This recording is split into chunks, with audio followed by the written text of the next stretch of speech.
pas là-dessus. Non. Attends, si, ça va. Ah non, ça c'est C'est pas les mêmes caméras, donc c'est Ah, il y a plusieurs caméras. Caméra 2, caméra 3. Ça, les. Attention, On est dans une vraie régie. donc il y a la responsabilité de l'analyste dont a parlé Philippe, qui est fondamentale. Je crois que tu as à peu près tout dit, enfin, j'ai rien plus à dire là-dessus. Et il y a de l'autre côté la responsabilité du patient, donc ce à quoi on va l'amener, parce que finalement le travail d'analyse va être un travail sur l'autonomie, comme tu l'as souligné, et un travail sur la responsabilité du patient. Les patients qui viennent sont perdus, angoissés, ne sont plus maîtres d'eux-mêmes, ils sont perdus, ils sont en conflit. Donc c'est comme s'ils avaient perdu la responsabilité d'eux-mêmes, ou alors ils commettent des actes qu'ils ne maîtrisent pas, ils font n'importe quoi, ils perdent leur responsabilité envers les autres aussi. Donc le travail de l'analyse va également être d'amener à un certain niveau, si tant est qu'on puisse parler de niveau, un niveau de responsabilité du patient. Et une fois qu'il redevient responsable de ses actes, de sa pensée lui-même, le travail est quand même déjà bien abouti, et il arrive à cette autonomie. Freud disait que le travail d'analyse était d'amener le patient à être capable de travailler et d'aimer. Bon, si on est capable correctement de travailler et d'aimer, on a atteint un certain niveau de responsabilité.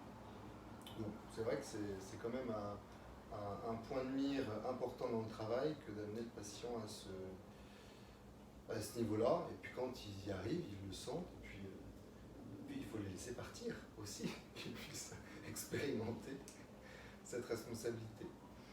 Voilà, c'était pour moi surtout ce point-là qui était important, et qui est un gros travail qui n'est pas si évident. C'est pas très loin d'un travail, enfin la question de la responsabilité du travail de l'éducation, d'amener un enfant à être responsable au travail.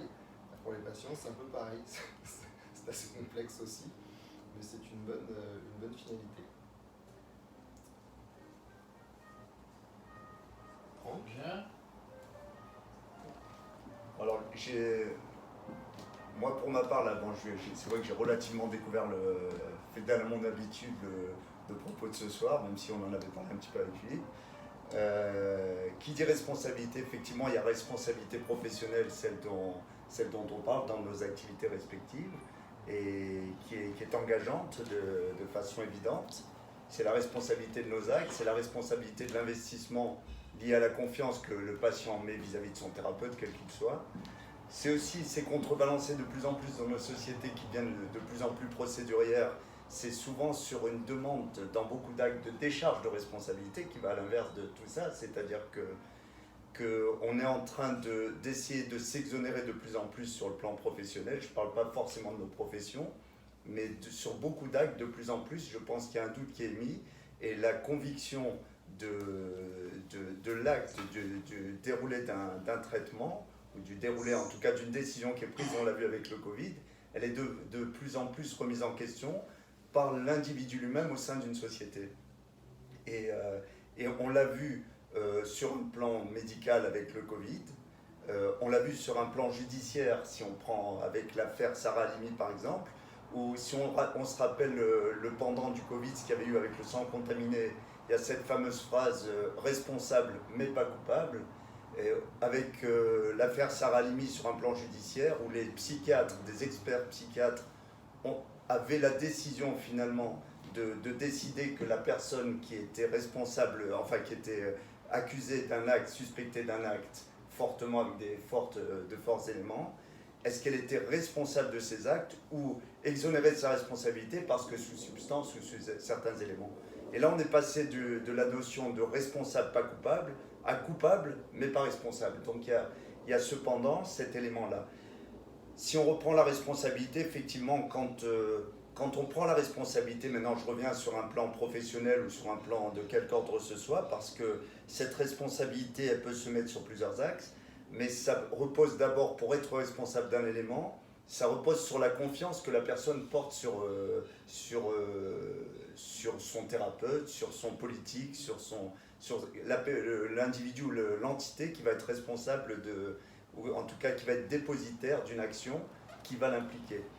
Et donc, si on parle de responsabilité, je crois surtout, c'est une responsabilité, qu'on retrouve une réciprocité dans ces responsabilités.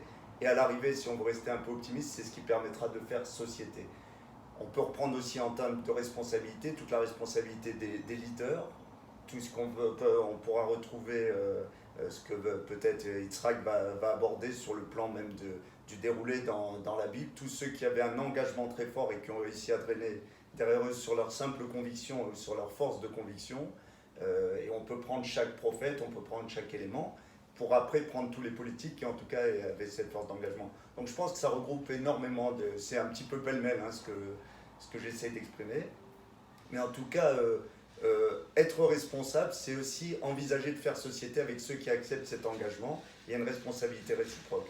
Donc cette notion de confiance met en cause aussi la notion de si on a un échec et qui engage notre responsabilité, on remet en cause notre éthique, notre renommée, notre nom. Et je crois qu'il y a Maxime Despères, et je vais conclure par ça, mais je ne suis pas très pro, il va plus performer là-dessus, Yitzhak. Je crois qu'une des clés, c'est d'avoir les couronnes de la renommée, c'est-à-dire d'être à la hauteur du nom et de l'entité, de l'engagement qu'on porte. Et à ce moment-là, on assume totalement cette responsabilité dans le meilleur des cas. Enfin, je pense là. La couronne de la renommée, voilà, au-dessus même que la couronne de la Torah. Au-dessus, qui est au-dessus de tout ça. Donc voilà, c'est cet équilibre entre l'engagement, l'acte et l'action et la façon dont tout ça est reçu. Voilà. Très bien. Chantal, tu nous... Oui, c'est... J'ai bien entendu tout ce que vous avez dit. Vous avez dit beaucoup de choses que je partage, effectivement. Et moi,